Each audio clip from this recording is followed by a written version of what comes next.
why don't you just do that weird like like witness protection fuzzy thing when you when you say it or whatever.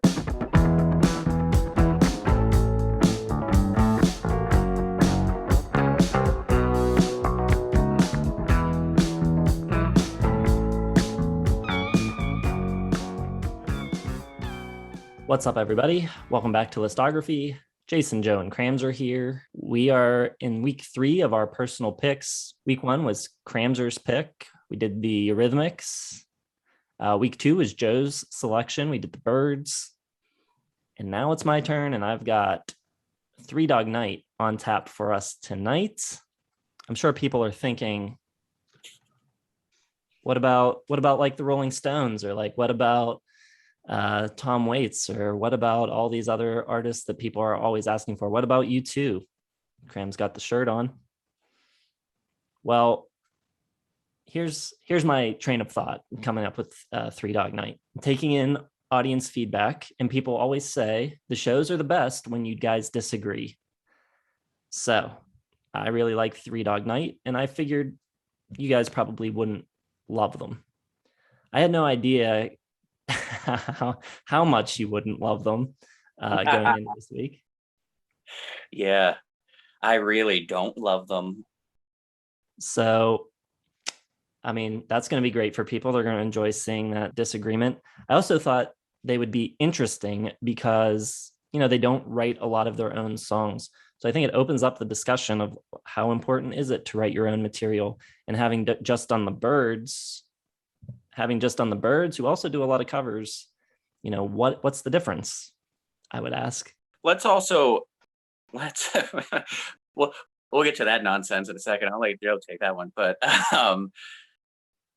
we're also like, think about it this way. We don't want to blow our load in a year and do the Stones and Bowie and Elton John. We gotta make this business, this craft last a little bit. And we want to just bring in different walks of life. So we're always going to try to double down on variety, getting different eras, genres, popular, not so popular, you know, so we'll get around to everything. But it was apparently really important that we got to Three Dog Night. I mean, was that a serious question about the difference between them and the Birds? Or are you just trying to talk a little shit there, Jason, huh? I'm not saying what's the difference between the Birds and Three Dog Night, but I'm saying why do people look so favorably upon a band like the Birds when they did just as many covers as Three Dog Night? And is that a factor, the writing of original material? I think the Birds did slightly fewer covers than Three Dog Night, who did only covers, except for like 5 songs in their entire discography. I mean, at some point you have to elevate the covers. If you're just doing covers, you're a covers band. You have to write your own material at some point, or you're just a covers band. Like, you're basically like the American Idol backing band is basically how I consider Three Dog Night for the most part. Like, obviously competent, very competent. They all can play their instruments very well. They sound very well rehearsed. Production's great.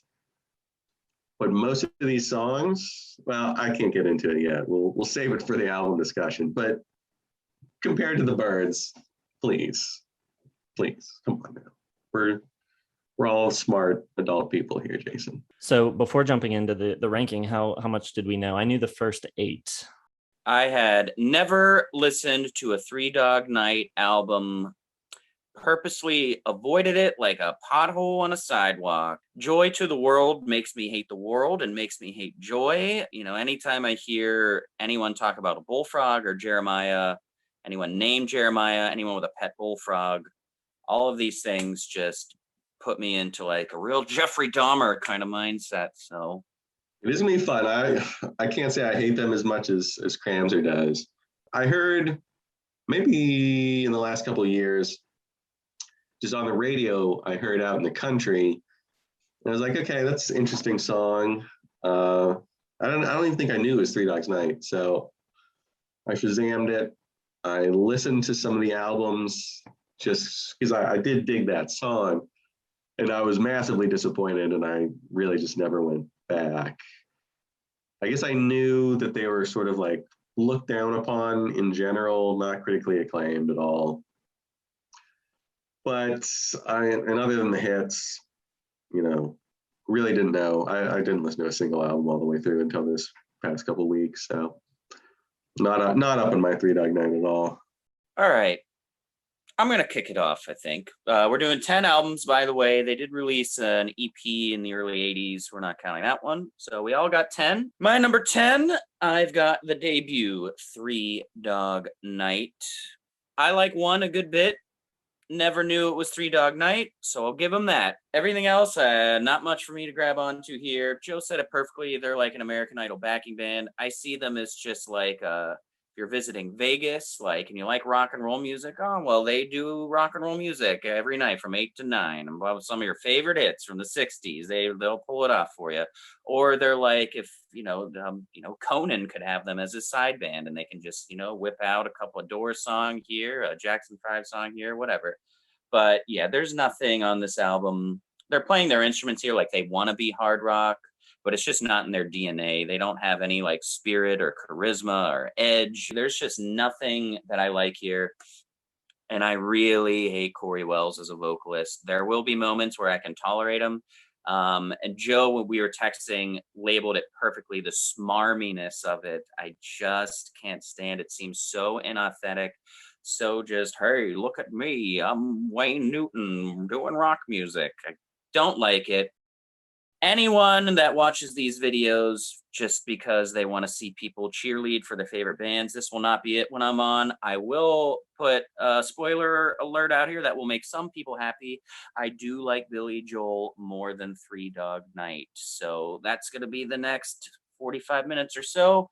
Number 10, Three Dog Night, the debut, 2 stars. So nothing below 2, nothing downright abysmal, but a lot of bad for me.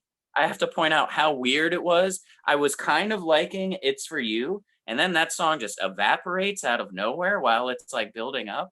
Who does that? I don't understand. And, Chest Fever is okay, but you can't give them any credit for it. So, like, I don't. Well, we're definitely in opposite positions as far as our favorite and least favorite albums. I'm going to the end of the line to American Pastime for my number 10. I just think the song choices are bad. Danny Hutton, not present. He sings on one track that they recorded previously. Not that that really makes any difference to me. Like, I didn't notice.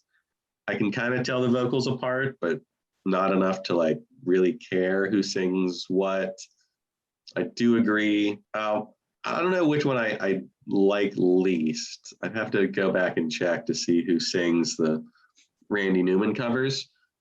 He's my least favorite. On this one, there's just not anything here. Like this, the band kind of sounds exactly the same for 9 albums. On this, they're sort of getting into like a new sound. Like there's a little bit more 70s, like later disco, different instruments, maybe a little more synth stuff. Jeff Porcaro plays drums. That's good. But it's just not, the songs just aren't interesting. Like, I don't know why or how they pick these songs, but like at some point, you got to just pick better material. Like you're basically a cover band. So unless you're picking good songs, like it's tough to elevate those. And I just don't find any of these songs interesting. Easy Evil might be the best one. Their cover of Everybody's a Masterpiece is just wretch worthy. And it's just really kind of boring, lame, soft rock disguised as funk, I guess. It's weird. I don't like hate any of these albums, but like there's just so little to grab onto. I have this at 2.5 stars, and it doesn't get much higher than that throughout these 10 albums. Like it's not a floor like Blondie level or like just horrendous, like you want to kill yourself kind of music. It just kind of always is in the same kind of, this narrow kind of layer of music that as a band, I just can't get behind these Three Dog Nighters, man. All right. My number 10. I got the same record and the same star rating as Joe, 2.5 for American Pastime. And the problem here isn't so much that Danny Hutton's not there, but most of the band is gone. And the band are what make them great. I think, people think of the Three Dog Night as the three guys out front singing, but I think the band has as much to do with what I like about them as anything. And without them, or without most of them, on most of these tracks, it's just not the same. They bring in Jay Gruska to replace Danny Hutton, who has a son, Ethan Gruska, who's an interesting artist to check out in his own right. Present day, works with some artists like Phoebe Bridgers and stuff like that. But I think this record is just disco-y, soft rock, bordering on yacht rock, just really kind of goopy production, and it's not great. The bright spot is the drumming. Jeff Porcaro plays drums on the whole record. A couple decent songs. Mellow Down by Andy Fairweather Lowe is pretty good. Southbound by Hoyt Axton, who they do a bunch of Hoyt Axton songs throughout their catalog. I like him as a songwriter. I think that's a decent song. But a lot of the rest of the record is just not great. Dance the Night Away is another decent one.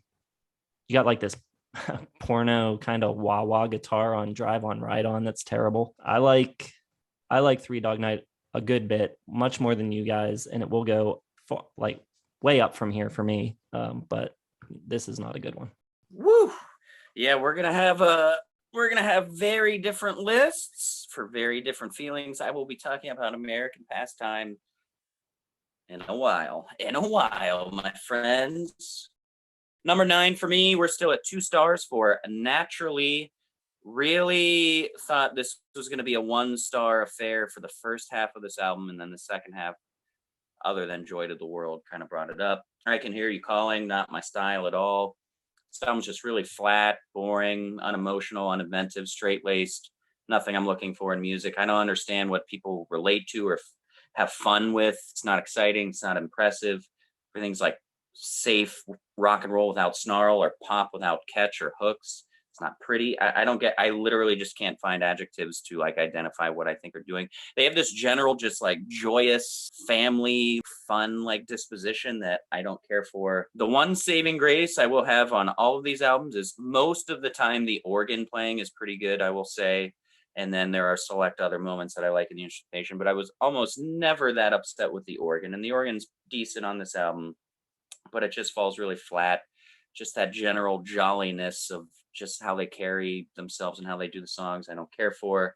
Heavy Church has nice guitar, but yeah, closing with Joy to the World just literally leaves a bad taste in my mouth. 2 stars, number 9, Naturally. All right, my number 9 is going to be Hard Labor.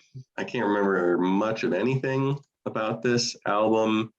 I know I hate the way it opens with like that carnival prelude. Like, why? There's no possible reason. Like, there's nothing fun or like exciting as a carnival on this album. It's just the exact same thing that they've been doing this entire time, but there are no standout tracks. There's no big singles. Like, it's slightly funky, slightly R&B, like super white. The organ's good, the keys are good, but everything else, like the guitars are good, like they're funky-ish, some good playing on them, but it just doesn't sound unique at all. Like, it just sounds like any band that you would see playing, Saturday night, 8 to 10 at the casino, or in any bar that's just like competent. Like, they're good, but like they have no flavor. They have none of their like own personal style. Just sounds like they're playing exactly what's written, and that's it. Like, there's just nothing extra about this. I think the songs are a little bit better. Play Something Sweet, Big Hard Blues from Alan Toussaint's pretty good. There's a Sitting in Limbo from Jimmy Cliff and Gelly Bright's fine. But it's like, why would I listen to these when I could listen to the originals? I don't think they elevate the material at all. And unless you really love the 3-part harmonies of Hutton, Negron, and Cory Wells, I just don't know why you'd like really like this band. Like Chicago exists. Like, you guys know that, right? Like Bread, like Seals and Crofts, even. Like, it's just the lack of personality in this band just kills me. So 2.5 stars for this. It's just background music. That's all it is. I think they got plenty of personality. I like their sound. I think they choose good songs, and I do think they elevate, not all the time, but a lot of the time elevate the material. My number 9, I'm going continuing in reverse chronological order with Coming Down Your Way from 1975. Shelley Yakis, one of the great all-time recording engineers who worked on Damn the Torpedoes with Petty. He worked on this record, so that's cool. Also, a really funny thing, the original working title of this record, it says on their Wikipedia page, is that it was Dog Style, and it says it was changed for unknown reasons. Like, I wonder what the reason was. It's not a bad record, but I think the magic, this is kind of where the magic for me dies on this one. The great kind of warm production that they had all the way throughout their career up to this point is kind of crossing over the line into schmaltz for me. Maybe my threshold of schmaltz and smarm is a little higher than yours, but this is where it starts to hit that point for me, where it's a little too much. The keys and strings on Midnight Flyer, I think, are a good example of them taking it a bit too far. The vocal effect on Mind Over Matter as well. The synth bass on Kite Man, which I think is a pretty good song, is just a bad choice. But I think the vocals and the songs are all decent. It's just got that extra layer of goop on top that kind of holds the record back. I think Lean Back, Hold Steady is probably the song that comes the closest to kind of their old sound and what I would want more of. But the songs are decent. I've got it at 3 stars. Let's take a moment to just appreciate Jason. None of this is an attack on Jason. And always keep that in mind out there while you're watching. None of these are just because we don't like the band you like. It's not a personal attack. This is not an easy thing to do for Jason to just kind of be cornered here. So you're doing a great job, but you're dead wrong. Number 8 is going to be Hard Labor. I'm along the lines with Joe. I've got it at 2 stars. The prelude of the carnival theme, one of the best covers they've done, to be honest. I think they nailed it. And I was at least once I hit it, I thought 2 things. I was like, well, Joe hates this. I know Joe hates this piece being the lead off. And then I thought, this might be like an interesting concept album where they have like some sort of running concurrent theme. And then I had to, like, after 10 minutes, go back and be like, wait, is this an ad?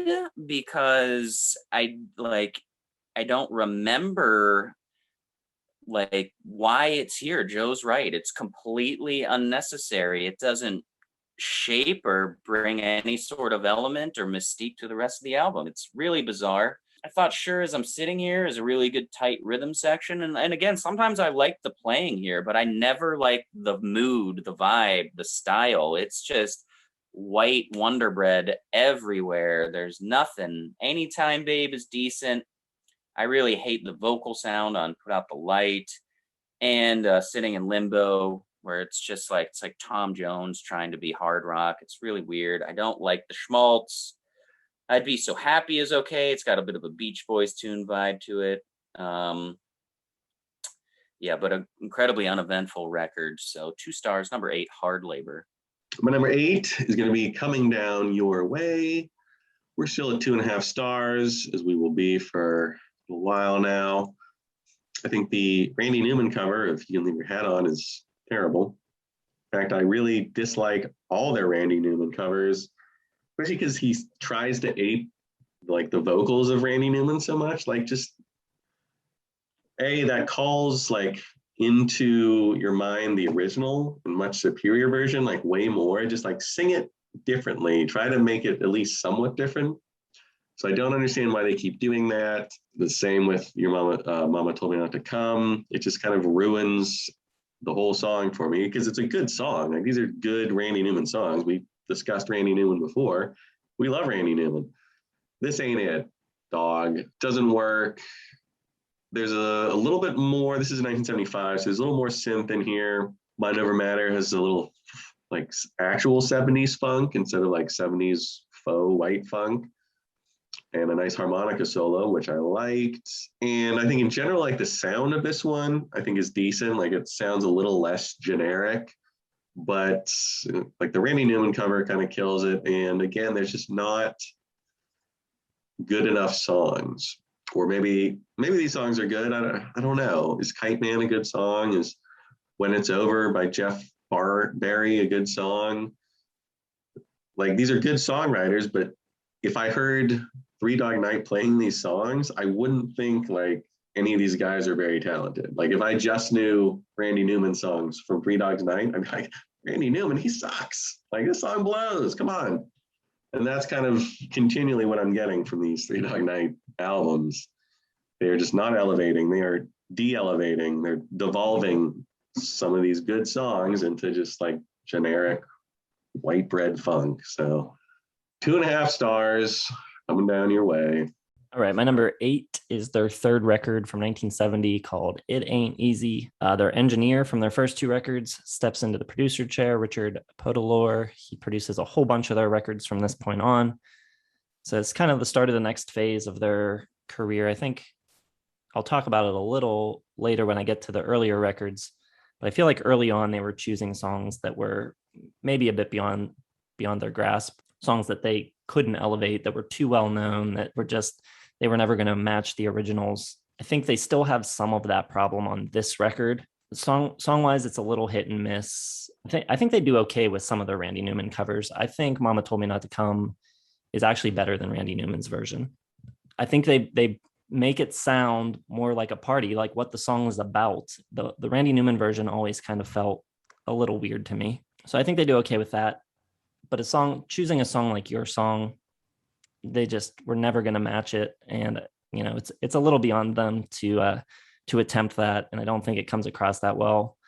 So I kind of lump this in with their first couple records because of that. I think the song Good Feeling, the falsetto on that track, is one of the few moments that I think is vocally just terrible. I like their vocals usually, but that is maybe the worst moment in their whole discography. But I mean, there's still other songs on here that I like. Woman is cool.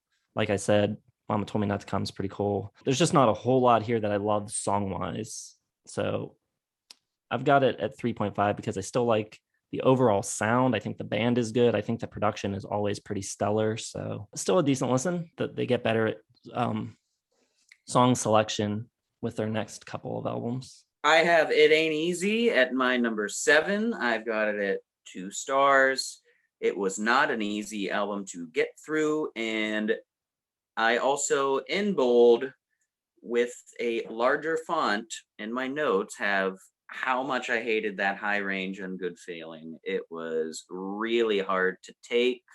I can't believe they left it in there. It just does not sound good. This one did have a lot of lower moments, and I am 100% in Joe's camp here that none of the Randy Newman stuff works for me, because part of the charm of Randy Newman's songs are Randy Newman singing it with his personality. I don't like the way Wells sounds on Woman at all. I don't buy it. It sounds so insincere to me. I think Negron sounds better on like Cowboy, but still they kind of butcher that and make it very bland.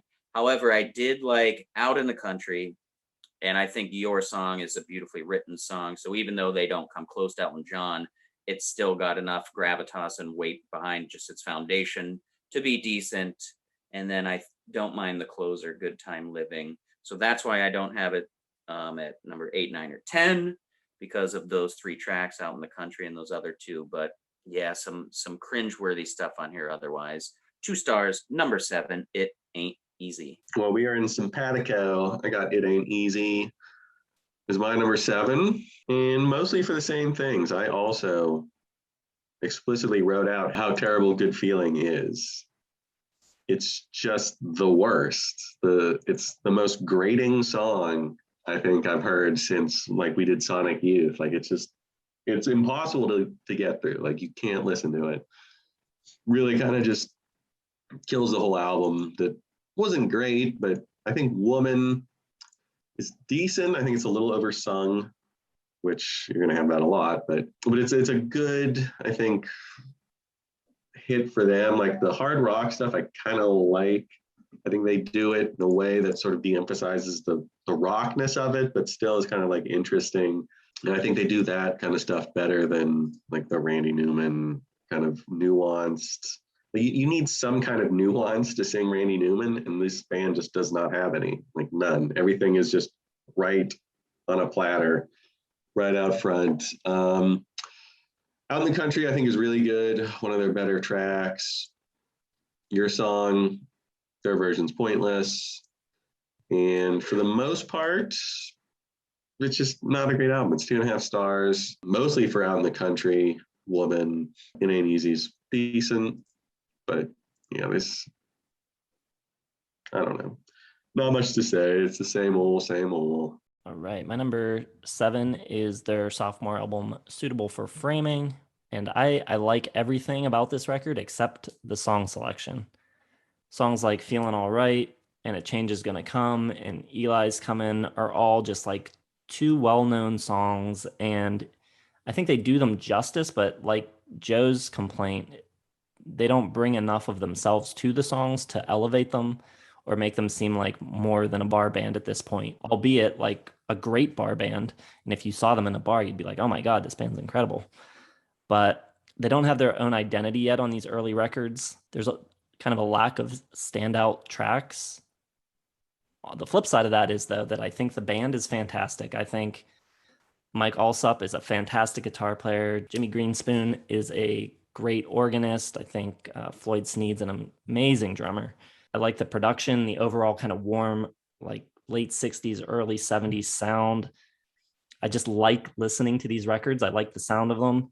So I give it 3.5 stars. But, on these early records, I can see some of your complaints. Yeah, Suitable for Framing, my number 6.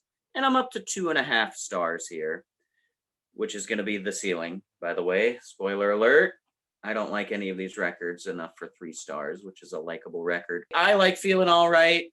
They suck all the life out of it for me. But I do think that the organ and the guitar sounds on this album are pretty good. It's got a little bit more sting to it and almost like a more cosmic presence too. Lady Samantha is all right. I really like the guitar. Elton John and Bernie penned, but literally doing like an Elton John impression with the vocals to me, and I don't care for it. I also didn't mind Dreaming Isn't Good for You. Hutton, one of the vocalists I like more, and I think the guitar and the keys are really good. The Sam Cooke Change Is Gonna Come is no good for me, and I think Wells sounds just terrible on Ain't That a Lot of Love.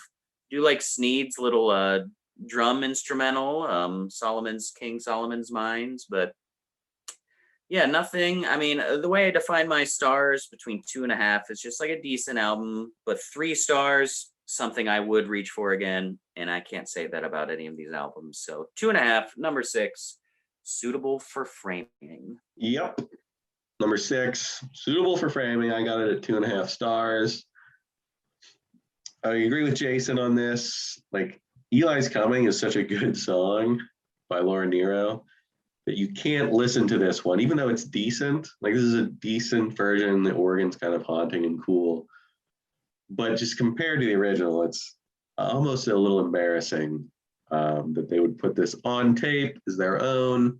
I think Feeling All Right's all right. Change Is Gonna Come. Just, that was a big mistake trying to put that on a record. I don't understand why they would even choose that. And I don't know, again, like, it gets a little messy, I think, when they're all singing at full power. And that's kind of the only thing they know how to do. Like, they all just have to belt it out as much as possible. And there's just a lack of subtlety to it all. I don't think the vocals, when I think of, when I thought of Three Dog Night before this, I was like, okay, the vocals, like that's what makes Three Dog Night. I don't think they're that great. I don't think they live up to their reputation. And this one's just a little too clean. Like, it's well produced, but it's vapid. It's too light FM. And I'm still like searching for the answers to, like, who is this band? Why do they exist? And why do I want to listen to these songs over the originals? And those answers just, it never comes. I never get an answer to this. So we're still at 2.5 stars, and it's not looking good for them to reach the promised land of that 4-star album that I would ever listen to again. All right, for me, number 6 is going to be the debut, Three Dog Night. It seems, from what I've read in different reviews, I've seen that the early albums seem to have the best critical reception when they were released. This and Suitable for Framing. And I expect for the people that, grew up with Three Dog Night and remember these records coming out, I expect those people to have the early records pretty high on their lists. And I can kind of see why. I think the band rocks a little harder on the early records. They have a little more muscle to them. And right out of the gate on this record, the playing and singing, I think, are great. But the songs themselves, I think they're a little overmatched on a few of them. Again, Chest Fever, Try a Little Tenderness, songs that they have no chance of matching the originals. And I think at this point, they're just kind of picking songs that they like rather than songs that would be suited for them. I think you could say the same probably about the Traffic song that they do here too, Heaven Is in Your Mind, except Mike Allsup's guitar solo on that song is awesome. I think he puts a killer solo on it. I think they do another good Randy Newman with Bet No One Ever Hurt This Bad. I think their version is pretty decent. I don't think their version of One comes anywhere close to Nilsson's, but I think their version is also okay. But yeah, I think it's a good record, 3.5 stars, but still not great. But unlike you guys, I think they do achieve some sort of greatness later on. Where is it? I would love to know. I really thought that was going to be your number one, so now I'm just grasping at straws. Nothing. All right. It's really fun for me not being the only hater on an episode. At least I'm got Joe on my wing. It's nice. All right, we're at number 5, 2.5 stars. Decent album for Coming Down Your Way. Let's be honest, You Can Leave Your Hat On is a really bad imitation. I did not like it at all. Good old feeling. I like kind of that country wholesome style, but like Joe was saying, like I anticipated the vocals being the star of the show, and just frankly, I just don't like the sound of like anyone's voice in this band. Like that's just as simple as I can say it. Like I just don't like the sound of one of these voices. It's not. That's it. Like they don't stand a chance after that. Like there's no way to ever get over that. Just like some people with Rush are just like, yeah, I appreciate them, but I hear Geddy Lee and I just have to turn it off.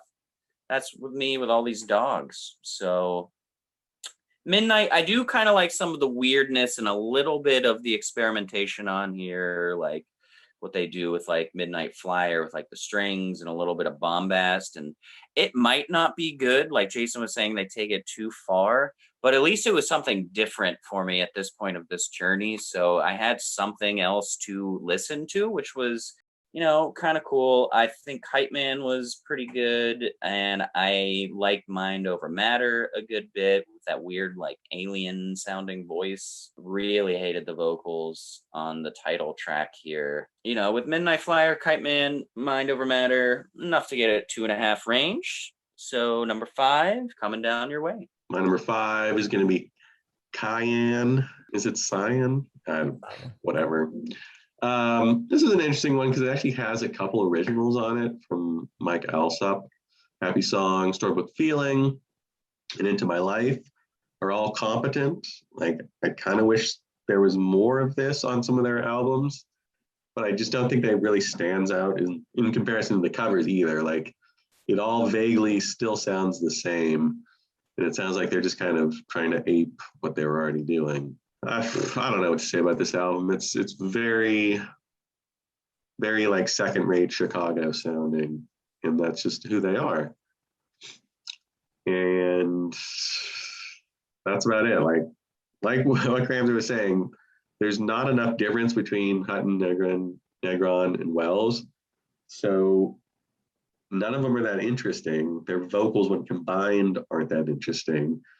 Like it's not like a Motown group or somebody like the Delphonics where you have like 3 completely different singers who all add like different levels and different colors to a song. Like they all belt it out so much every time that it just loses any like emotional feeling for me. Nothing interesting. The guitar playing is good, but yeah, it's just another album here in the middle from Three Dog Night.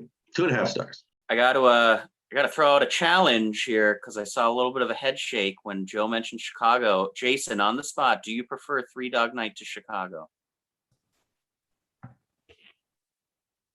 That's tough because you got all those really bad Chicago albums later on. Probably do prefer Three Dog Night. I know that early Chicago is great. I know Terry Kath's a great guitar player and all of this. This isn't a knock on Chicago. I just really like Three Dog Night a lot. I mean, to me, Chicago is Chicago, and Three Dog Night is Gary, Indiana. So, but that's cool.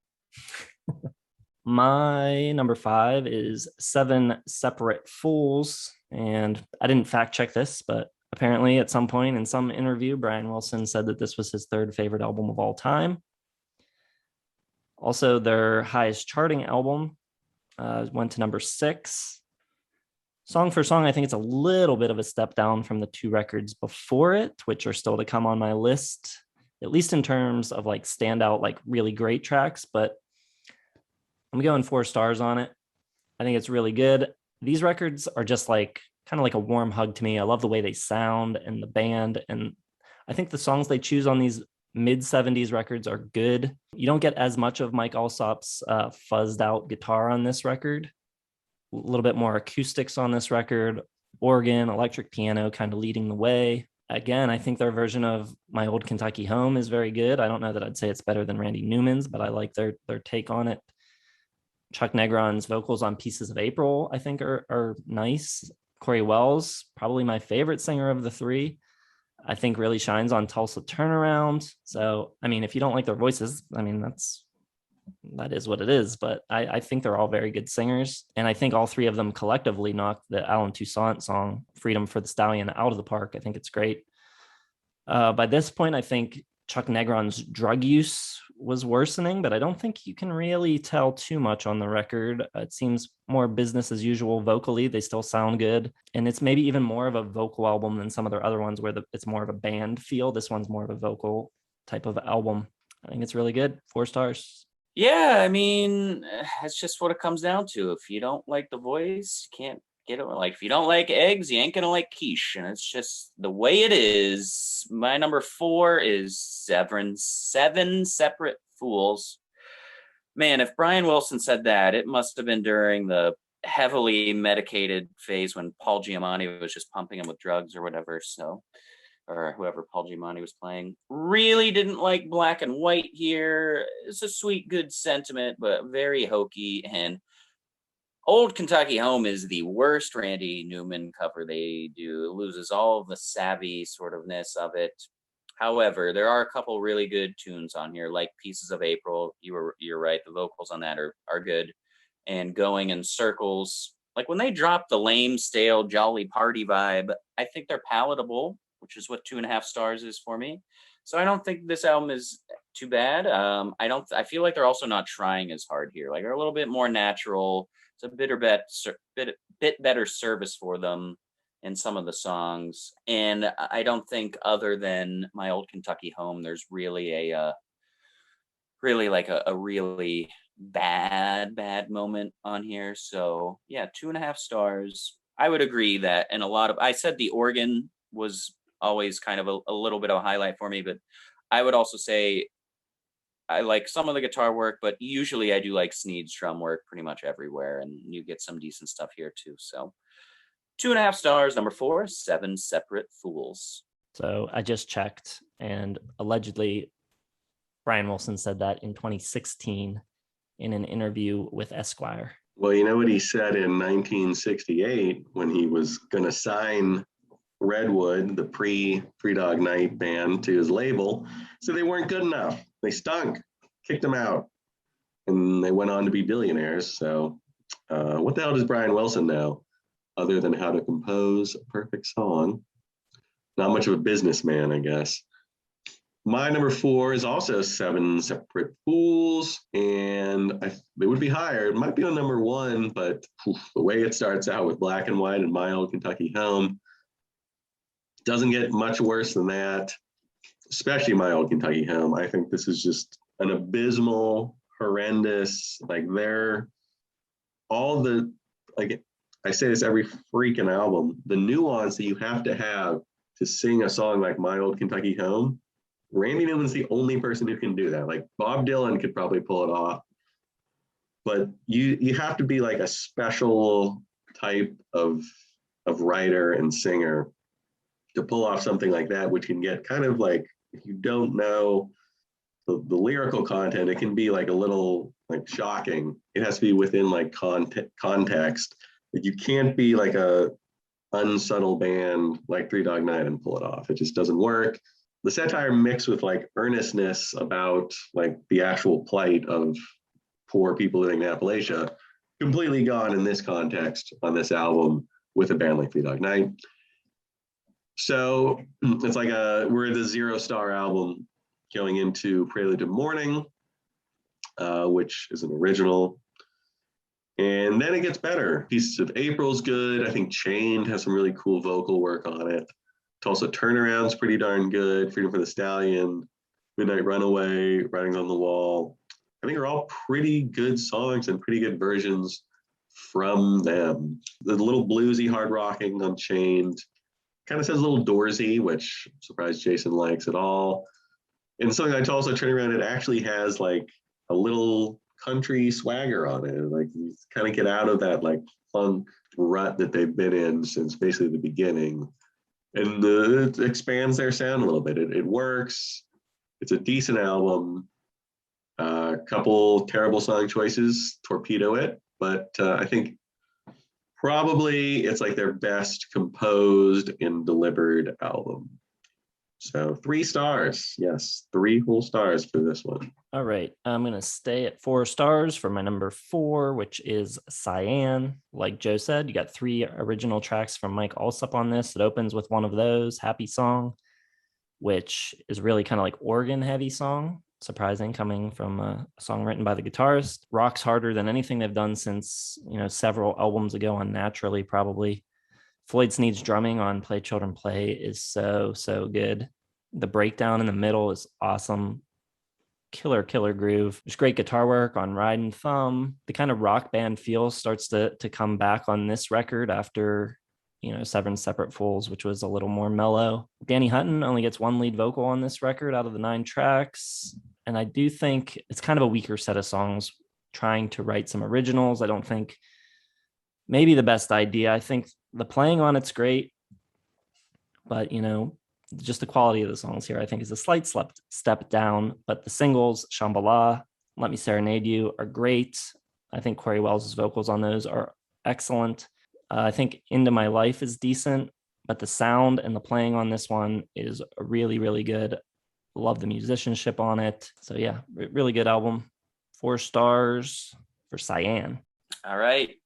Top 3 favorite Three Dog Night albums. We're going to start at number 3 with Harmony. And it starts off with a bit of surprise with Never Been to Spain by Cory Wells on the microphone, and I don't hate it. I think this is one of his better performances, and I like the guitar tone on it a lot as well. My Impersonal Life is okay. It's at least interesting and a little bit different. It's got sort of like that Phantom of the Opera sort of opening. It's a little darker, some actual mystique on here rather than just like their straight-laced white bread blandness. And then I really like kind of the feel and the playing on Jam with that organ and a little deep purpley here. So when they do that, they're not too bad. You is decent as well, a little bit of passion in the vocals, but those are pretty much just the highlights for me. I don't care for the Joni Mitchell cover, Night in the City, and even though there's a little bit more variation here,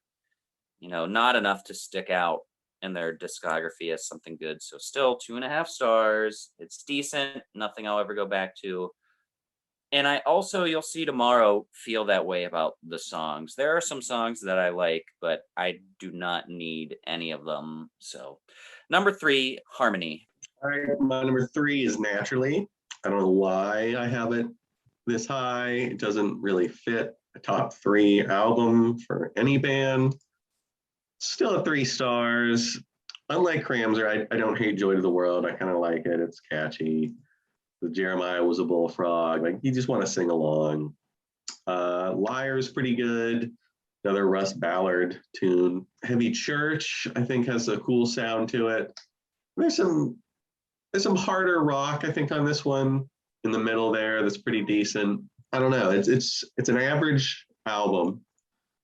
And it's my 3rd favorite Three Dog Nights album. So just kind of questioning my whole existence here. I got nothing else to say about it other than, I don't know. I've already said everything I need to say, I think, about Three Dog Night. Let me see if I have any notes that I forgot to throw in. They're just not a great band. It's as simple as that. 3 stars for Naturally. My number 3, 4 stars for Hard Labor. And I think after Cyan, with them starting to write more of their songs and drug problems getting kind of bad, you would sort of expect them to just completely drop off at this point. But I don't think they do. I think they do a really good job on this record of choosing good songs. I think doing Sure As I'm Sitting Here by John Hyatt was a great choice of a song. And I think they don't change a lot of these songs a lot. They stick pretty true to the original versions, but they change them in subtle ways that make them, I won't say better, but you can see why their versions became bigger hits than the originals, because they add a feel, especially the rhythm section, I think is so great, that is just a lot more engaging, a little more toe tapping, I guess, if you will. I think they do a fantastic job with that song. Play Something Sweet on this record's really good. I'd Be So Happy, Sitting in Limbo, Put Out the Light. I think these are all good songs, and I think they do a great job on all of them. The circus music in the beginning, Calling, it's a foreshadowing, The Show Must Go On, the closing track, which uses that as the theme throughout the song. Is it stupid? Is it a dumb way to open the record? Yeah, but I don't mind it. I like kind of a dumb, doing something a little silly. Like, I don't mind it. I think it lightens it. And yeah, I think it's a cool record. I like this record a lot. 4 stars. Yeah, the Carnival Prelude. Yeah, look out for that tomorrow in my top 10 favorite songs. No. And on I don't know if I want to make this joke or not, but I'm going to, because I'm in that kind of mood. But I do find it a little sad that they did have, addictive drug problems are not funny, but it really sucks that they didn't even get the side effects of like any creativity or anything like mind blowing out of it. Like the music did not. Number 2, Cyan would have been 3 stars if it wasn't for the just wacky goofiness of the first few tracks. And I don't even mind Happy Song. Like, I like the organ and the guitar, but I don't know about some of the lyrics. I got so many good things going in my life. And, it's not bad, but maybe there's a reason why they were doing 98% covers. You called it, Jason. Play Children Play. It's not bad, but the drums are just really sensational on it. Sneed, the standout individualist for me here. I do kind of like how they have more of a 70s sound now, which I think helps, especially with like the layered vocals and stuff. Storybook Feeling is way too soft and just lame for me, though. Good organ on Riding Thumb. And I do like Shambhala. I always thought that was a pretty good, groovy, catchy tune. Gives me some Cat Stevens kind of vibes. Singer Man is okay. I like the rhythm. You get a little bit of a chuckle out of it, too. And there's a really cool guitar solo in Lay Me Down Easy. But yeah, so we're at a stronger 2.5 star situation here for me and for my winner, but neither of them will get to 3. So number 2, Cyan, 2.5 stars. My number 2 is gonna be Harmony. There's probably like 5 or 6 albums from 1971 that I dislike more than this one. This one's gonna be 3.5 stars though, so we are moving up all the way to 3.5 stars, which equivalent to me is just an album that's decent, some good songs on it, but not one that I will repeat listen to. And I was looking at my albums of the year lists. This one right around Cahoots by the band and Indelibly Stamped by Supertramp. So that's kind of the competition that we're going for. So the second best Three Dog Night album is pretty terrible, to be honest. It's ahead of Other Voices by The Doors, though, which also came out in 1971, so good for them. The biggest problem I had with this album is, like, as soon as I Never Dreamed You'd Leave in Summer came on, I went and listened to the Stevie Wonder version, and I just kept listening to Stevie Wonder because like that's just so much more interesting. Never Been to Spain is good. An Old Fashioned Love Song, good. Murder in My Heart for the Judge, good. But the Joni Mitchell, don't need that. I don't need the cover of the Marvin Gaye song. Family of Man, kind of pointless. Jam's pretty good. Like that's kind of the point where you kind of wish they would do a little more of that kind of stuff. Like I feel like they could have an interesting sound in there if they would write their own stuff, even if it's just like some more instrumentals, something like that, just to mix it up a little bit more. But I don't know, it just seems so unnecessary. Even this album, even this pretty well sung, produced, played album, just seems so like if you missed it, if you never listened to it, you're not missing anything. Like your life will be exactly as good if you skip this one. And that's just what I get for Three Dog Night. Even their second best album just feels wildly unnecessary to listen to these songs compared to the originals in most cases. Like there's a couple good ones, but compared to Stevie Wonder, it's just like, you know, dog shit. So I don't know. It just 3.5 stars. That's as good as we're gonna get. We'll see if the number one can make it to 4. I don't know. We'll find out. My favorite thing Joe does with his criticisms, and especially when it's not a covers albums, when he says, was it necessary to even make this? I love it. My number 2 is Naturally, and I'm going up to 4.5. I think this is a great record.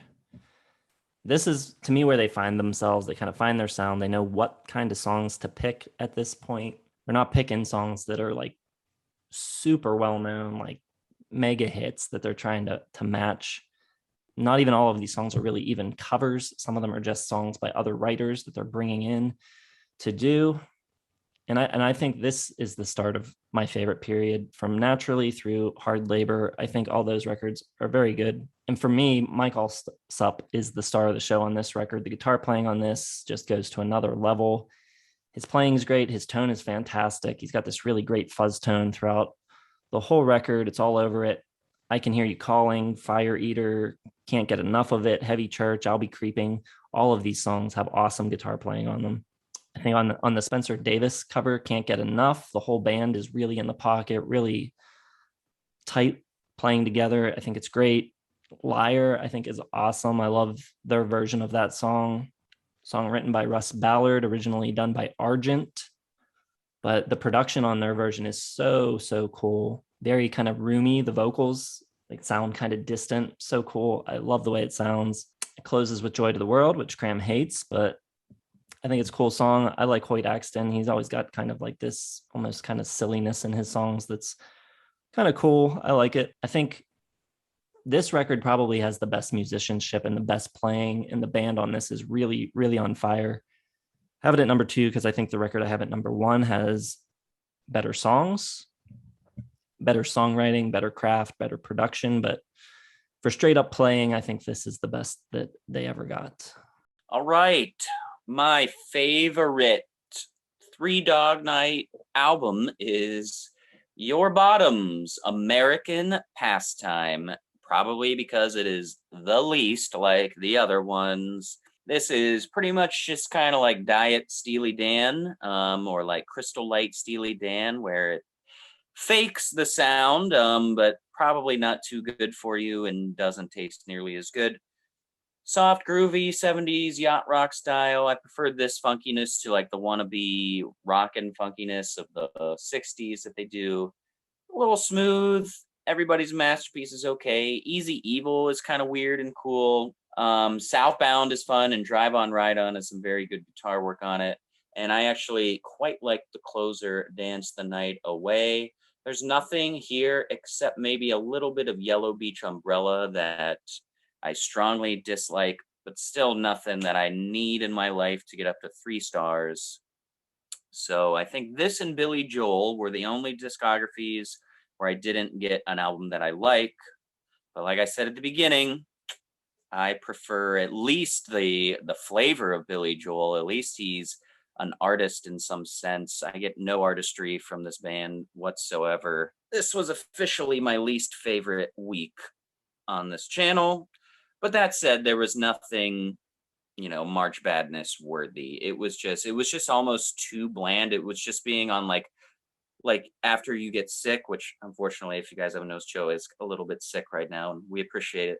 But like if you're sick and you're eating like crackers and ginger ale every day for like a week, that's how I feel listening to Three Dog Night. So take that for what it is. I didn't know Jason liked this band so much. And so it kind of makes sense that since I am completely reverse of my opinion, that American Pastime would be my favorite. That's almost exactly how I felt doing Eurythmics. I felt that was so uninteresting. And my bottom was both of your tops. So that's kind of weird how that worked out, but now we're even. Okay, well, I'm glad Cramser brought up Steely Dan, because I hope people can see the irony in me wearing a Steely Dan t-shirt while doing this discography. My number one, it's the only one left. Speaking of one, kicks off with one. I got the self-titled from 1968 and favorite Three Dog Night. That's a bit of a paradox, but I do think this album as a whole is pretty decent. Like I never thought about making it a 4-star album, but like it's got some solid tracks on here, kicking off with one, which is the only reason why I kind of thought maybe I liked Three Dog Night, because I think their version of one is just one of the few times where their version is the definitive version. I know Jason loves Harry Nilsson, but like in reality, for everyone else, when you think of the song One, you think of Three Dog Night. In our side 3, we'll kind of get into that. On their Traffic cover, Heaven Is in Your Mind, it's a really good, competent cover. The song is a little too well known, like Jason and I think Cramser were saying earlier, like that and Chest Fever, the songs are a little too well known for them to make like a definitive statement with their own version. But I think the playing is really good. Like Chest Fever, I can listen to them play it. I have no problem with that. It's not as good as the band version, clearly, but I think it's a pretty good song. And I think in an album like this, I think it works fine. I really kind of dig their Beatles cover, It's For You. The way the vocals are tracked and just the hand clapping as a backup instrumentation, I think is pretty cool. Try a Little Tenderness, pretty weak. Anything else? It sounds, for the most part, it sounds like a Light FM version of The Doors, but I think mostly it's a pretty decent start for them. Like if this was your debut album, I would definitely look forward to your next album, because I would expect some growth and the band, getting tighter and more interesting. Clearly that doesn't happen, but this is a decent debut for a band that would just be downhill from here. But I think this is a pretty good first shot, and I think one is just awesome. Like it's great. The singing, the stops, the number, and it's just really great. And they never do anything that interesting ever again. So tough. That's tough. When you get the first track, first album, you're like, yeah, this could be sweet. And then they never do it. Never do it for me. So self-titled 1968, 3.5 stars, but no 4-star. First time that we've done this. So they are officially my least favorite discography. My number one is Harmony. I think if Naturally is the peak of their playing and their prowess as musicians, then this is a little more subtle, them picking the right songs for them to do. The production on it's really good. Like I said, excellent curation of songs on this record. They go back to the well of some of their favorite writers. You got more Hoyt Axton and Paul Williams on here, and you start to see them more and more get kind of like dibs on songs where they're getting songs by major writers like Paul Williams, and they get to be the one to do like the definitive version of the song before other artists get to record them. Allsup was the clear star of the previous record, but I think on this record it's probably Jimmy Greenspoon, the keyboard player, organist. Lots of killer work on this record from him. And I think there's just a really good variety of covers on here. They do Moby Grape and Joni and Marvin Gaye. I think they kind of put their own spin on all of them and make all of these kind of songs that are coming from this wide array of places sort of sound cohesive and like them. So I think they're doing a good job here with that. And I think that this is just has the best sense of Three Dog Night. If you want to know what Three Dog Night sound like, this is the record to go to, I think, because it's not them choosing songs that are already super well known, and it's not them, just jamming or going off. I think this is a really well crafted, great sounding record. 4.5 stars for Harmony. Any closing thoughts about Three Dog Night? I feel like I said everything I needed to say. I feel like I was repetitive because it's just the same critiques over and over for these. Like a dog, this band has no soul. Jesus. You can't teach a new dog or an old dog new tricks. We use that one a little bit. Shit's getting everywhere. That's one that constantly stinks. That's a good one. A lot of good dog puns that we really didn't explore enough, I think, on this one. We missed out. I'll take one last stab at defending my stance on Three Dog Night. I just think that they're great musicians. I like their voices. I think they're great singers, all three of them. I like their production. I like the type of songs they do, the kind of like professional 70s singer-songwriter type of songs that are super well crafted, well thought out, put together. This is like kind of my jam. This is like right in my sweet spot. And I don't mind that they're not writing the songs because they're choosing great songs for the most part. Well, I mean, just glad. Like anyone that likes anything I don't like, I'm glad you like it because it's great. I mean, I like Cut the Crap by The Clash way more than any Three Dog Night album, and that is my joy to have for me, and that's that. Don't take that away from me. We won't take this away from you. Just wanted to remind everyone that I really like Cut the Crap, so you take the heat off your Chicago sentiment a little bit. I got your back, buddy.